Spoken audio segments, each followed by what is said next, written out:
आज एक अद्भुत का जीवंत का दिन है।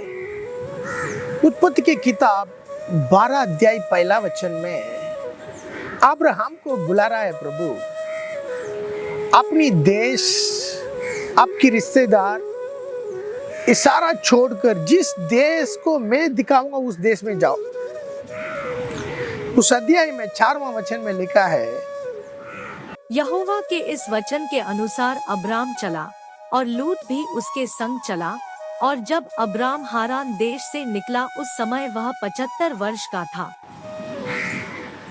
मेरे प्रिय लोग, लूत अब्राहम के जीवन की सफर में आखिरी तक लूत उसके साथ चलना प्रभु का मर्जी नहीं था, क्योंकि प्रभु बोला सारा सबको छोड़कर मेरे पीछे आ जाओ, सारी रिश्तेदार को छोड़कर, सारा चीज को छोड़कर आ जाओ। लेकिन इन्होंने क्या कर दिया, लूत को भी अपनी रिश्तेदार को साथ में लेकर आ गया। लेकिन उसी अध्याय में ये लेकर आने के बाद, चलने के बाद प्रभु उसको दर्शन दे रहा है। 7वां वचन में दर्शन देकर प्रभु अपना प्लान्स को बता रहा है। 7वां वचन में लिखा है, तब यहोवा ने अब्राम को दर्शन देकर कहा, यह देश मैं तेरे वंश को दूंगा।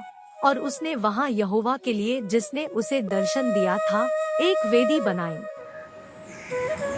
प्रभु प्लान बता रहा है, जिस देश को आप देख रहे हो, इस देश को आपकी वंश को दूंगा।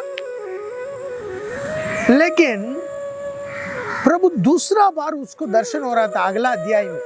कब? 13 अध्याय में दर्शन हो रहा है। 13 अध्याय 14-15 में लिखा है, जब लूत अब्राम से अलग हो गया तब उसके पश्चात यहोवा ने अब्राम से कहा, आँख उठाकर जिस स्थान पर तू है वहाँ से उत्तर दक्षिण पूर्व पश्चिम चारों ओर दृष्टि कर, क्योंकि जितनी भूमि तुझे दिखाई देती है उस सब को मैं तुझे और तेरे वंश को युग युग के लिए दूंगा।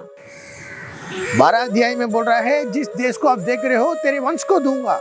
लेकिन 13 अध्याय में बोल रहा है, उठो, देखो, चारों तरफ देखो, कितना नजर आपका जा रहा है, सारी चीजों को आपको और आपकी वंश को दूंगा।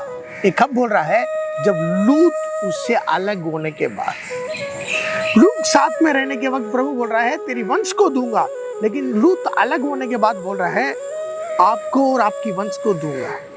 मेरे प्रिय लोग, आज भी हमारा जीवन में कई सारी रिश्ता है, वो प्रभु की मर्जी नहीं है। उस रिश्ता में हम डूबे हुए हैं। इसी के कारण प्रभु की कई सारी प्लान्स को हम समझ नहीं पाते हैं, हम आगे बढ़ नहीं पाते हैं। अब्राहम के जीवन में जो प्रभु पूरी परिपूर्णता से काम करना है, तो लूत को अलग करना है। इसलिए एक सिचुएशन आया, लूत को प्रभु ने अलग कर दिया। इसी तरह आपका जीवन में, मेरे जीवन में जो उचित नहीं है, वो रिश्ता, वो प्रेम हमारा जीवन से प्रभु अलग करता है। अलग करने के बाद एक अच्छी रीति से प्रभु की प्लान्स को समझने का ज्ञान प्रभु हमको देता है। जो बंद किया हुआ रास्ता भी खुल जाता है।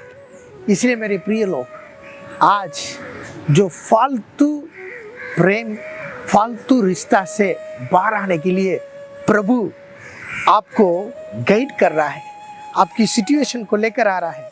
कई बार लड़ाई के द्वारा, कई बार किसी बातों के द्वारा, मिसअंडरस्टैंडिंग के द्वारा, ऐसे जो रिश्ता, जो प्रेम प्रभु नहीं चाहता है, वो अलग होता है तो अलग होने दो, क्योंकि उसके बाद ही प्रभु का एक बहुत बड़ी प्लान आपके ऊपर आएगा।